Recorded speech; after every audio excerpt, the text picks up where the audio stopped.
Good morning, नमस्ते। मैंने बहुत दिन से वीलॉग नहीं किया। मेरा मूड नहीं था एक्चुअली। पूरा भारत कई प्रेशर से गुजर रहा है। एक तो मेंटल और इमोशनल प्रेशर सुशांत सिंह राजपूत के जाने के बाद में, वो जो लाजमी भी है ऑफ कोर्स, क्योंकि अपनी आंखों के सामने एक जवान ज़िंदगी को जाते हुए देखना आसान बात नहीं है, और कोई बहुत ही निष्ठुर होगा कि वो इस बात से अफेक्टेड ना हो। और ऊपर से फिर अभी इंडो चाइना का जो केस चल रहा है, और जो 20 जवान जो घंटों लड़ने के बाद में और तड़प तड़प के जो मरे हैं, आई डोंट नो वहाँ पर क्या कैजुअलिटी हुई है। मैं भारतीय हूँ, पर उससे ज़्यादा मैं एक ह्यूमन बीइंग हूँ, एक इंसान हूँ आपकी तरह। तो मुझे दोनों ही चीज़ें ठीक नहीं लगती। मतलब ये क्या है चल रहा है, हमारी इंसान को मारना, और ये चीज़ें समझदारी से भी हैंडल हो सकती हैं अगर इंसान चाहे तो, लेकिन हमारे वाले तो चाहते हैं शायद, लेकिन सामने वाला जो पक्ष है वो तैयार नहीं है, या उसके अपने एजेंडाज हैं कुछ। दुख की बात है। मेरी सहानुभूति सबके लिए है। मैं इस वीलॉग से एक रिक्वेस्ट करना चाहता हूँ, ख़ासतौर से हमारी म्यूज़िक कंपनीज़ को, क्योंकि आज सुशांत सिंह राजपूत मरा है, एक एक्टर मरा है। कल आप किसी सिंगर के बारे में भी सुन सकते हैं, या किसी कंपोज़र के बारे में सुन सकते हैं, या किसी लिरिक्स राइटर के बारे में सुन सकते हैं, क्योंकि ये जो माहौल है म्यूज़िक का हमारे देश में, वो बहुत फिल्मों से बड़ा माफिया म्यूज़िक में है अनफॉर्चुनेटली। और मैं समझ सकता हूँ कि बिज़नेस करना ज़रूरी है लोगों के लिए, और अपनी सब को लगता है कि हम रूल करें बिज़नेस को।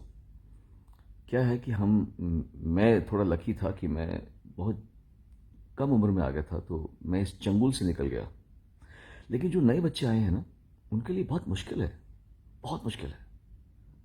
मैं सबसे बात करता हूँ, कितनी लड़के लड़कियाँ आके मुझे बोलते हैं, सुनो भैया ये, सुनो भैया वो, सुनो सर ये, सुनो सर वो। मतलब बच्चे हैं वो, कल के आए हुए हैं यार, परेशान हैं वो कि प्रोड्यूसर काम करना चाहता है, डायरेक्टर काम करना चाहता है, म्यूज़िक कंपोजर काम करना चाहता है, पर म्यूज़िक कंपनी बोलेगी ये हमारा आर्टिस्ट नहीं है।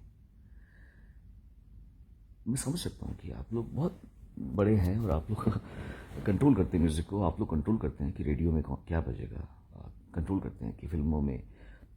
लेकिन ऐसा मत कीजिए, दुआ बद्दुआ बहुत बड़ी चीज़ होती है। ये ठीक नहीं है। ये जो दो लोगों के हाथों में ताकत है ना, दो लोग हैं बस इंडस्ट्री के, म्यूज़िकली उनके दो कंपनीज हैं, उनके हाथों में ताकत है कि ये इसको गवाओ, इसको मत गवाओ। देखिए मैं निकल गया इससे। ना मुझे कोई गाने की इच्छा है पिछले 15 साल से, ना मैं कोई बहुत, it's okay, I am very happy in my own world, but I have seen the frustration in the eyes and in the voice and the words of new singers, new composers, new lyrics writers. खून के आंसू होते कभी कभी। अगर वो मर गए तो आपके दिल पे, आपके ऊपर एक बहुत बड़ा, आप पे भी प्रश्न चिन्ह आएगा। Be a little more kind please to the newcomers, because ये सब गंधर्व लोग हैं, सिंगर्स, कंपोजर्स वगैरह जो होते हैं गंधर्व लोग हैं। इनको प्रताड़ित मत कीजिए, आप लोग इन पे थोड़ा सा इजी रहिए। मेरे साथ में ऐसे हो सकता है कि मेरे गाने मैं गा रहा हूँ, और कोई बोल रहा है कि वही एक्टर जिस एक्टर के ऊपर आजकल उंगलियां उठ रही हैं, वो एक्टर बोल रहा है कि इसको मत दबाओ, और उसने अरिजीत सिंह के साथ में भी कर रखा है। तो ये क्या है मतलब, अरे how can you use your power like that. मेरे कितने गाने मैंने गा रखे हैं जो डब हो चुके हैं, मतलब बोलते हुए भी मुझे एम्बैरेसिंग लगता है मुझे कि it's like you know, but this is humiliating isn't it, because I don't ask for work. मैं तो नहीं बोला कि मैंने तो नहीं कहा कि मुझे बुलाओ गाने के लिए। तो मुझे बुला के, मुझसे गाना गवा के, फिर मेरे गाना डब करना, दिस इज लाइक, मतलब या तो मैं बोलो कि प्लीज़ हेलो मुझे गाना गवाओ, मैंने कहा गाने के लिए, मैंने गाने के लिए नहीं कहा। आप मुझे बुलाते हो, मुझे गाना गवाते हो, फिर मेरा गाना डब कर देते हो। मतलब this is funny as hell, specially because I been working since 1991। in Bombay, and I've been working since 89 in the music industry. 89 से मैं रिकॉर्डिंग कर रहा हूँ. मेरे साथ में ऐसा कर सकते हो तो छोटे बच्चों के साथ में क्या कर रहे हो यार आप लोग? थोड़ा सा इजी हो जाए यार. ऐसे एक ही गाने को नौ लोगों से गवाते हो एक ही गाने को. ये क्या चल रहा है? You guys need to just chill, be a little kind to the humane. एक थोड़ा ह्यूमेन होना भी आवश्यक है कि नहीं है? आपको लगता है कि इतना इजी है एक सिंगर को कि वो उसने 10 गाने गाए, 10 के 10 गाने डब हो जाए उसके, फिर 11वें गाने में उसको बोले तुझे हम सिलेक्ट कर रहे हैं? Isn't it wrong for the singers? Isn't it wrong for the lyrics writers to be paid pittance? Isn't it wrong for the music composers कि तेरा गाना, तू मेरी कंपनी में का आर्टिस्ट है तो मैं तुझे काम दूंगा, वरना तेरा काम कितना भी अच्छा हो मैं तेरे से काम नहीं करूंगा? ये थोड़ा ठीक नहीं है मेरे ख्याल से. So you see, I am done with this, but please don't torture the younger ones. Really, इतना अच्छा स्पेस नहीं है. Please look, step into their shoes and please try to understand. They need you, they need your help, they need your kindness, they need your grace. थोड़ा सा kind हो जाइए आप लोग यार, ऐसा मत कीजिए.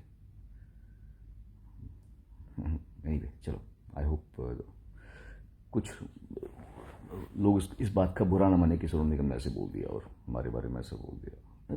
मैं जो कह रहा हूँ वो जो मैं देख रहा हूँ मैं वही कह रहा हूँ, और मेरे ख्याल से लोग इससे एग्री भी करेंगे. जो म्यूजिक कंपोजर्स हैं, जो सिंगर्स हैं, जो राइटर्स हैं, जो सफ़र कर रहे हैं. मैं कह रहा हूँ even directors and producers also are not happy कि उनको उनकी मर्जी का म्यूजिक बनाने नहीं दिया जा रहा. ये भी ठीक बात नहीं ना. मुझे तो डायरेक्टर्स भी जब मिलते कहते सर हमको ये गाना चाहिए नहीं, पर म्यूजिक कंपनी बोलते कि ये गाना हमको दे रहा. तो ये थोड़ा रॉन्ग है. क्रिएटिविटी दो लोगों के हाथ में नहीं होनी चाहिए. It's enjoy the bliss of everybody's grace, everybody's music, everybody's talent, आप ही बताओगे तो फिर म्यूजिक कितना कम छोटा हो जाएगा ना. पहले म्यूजिक कैसे होता था? राज कपूर का अलग म्यूजिक होता था, है ना, और ओपिनियर का अलग म्यूजिक होता था, शंकर जयकिशन का म्यूजिक राज कपूर के लिए अलग और बसंत बहार के लिए अलग. तो मतलब कितना सबका अलग, इतना वेरिएशन था पहले. अभी म्यूजिक बड़ा संकुचित सा होता जा रहा है. तो और लोग सुसाइड ना कर लें, तो थोड़ा सा आप लोग काइंड हो जाइए. And God bless you all and live like a happy fraternity. Thank you. God bless everyone. Bye.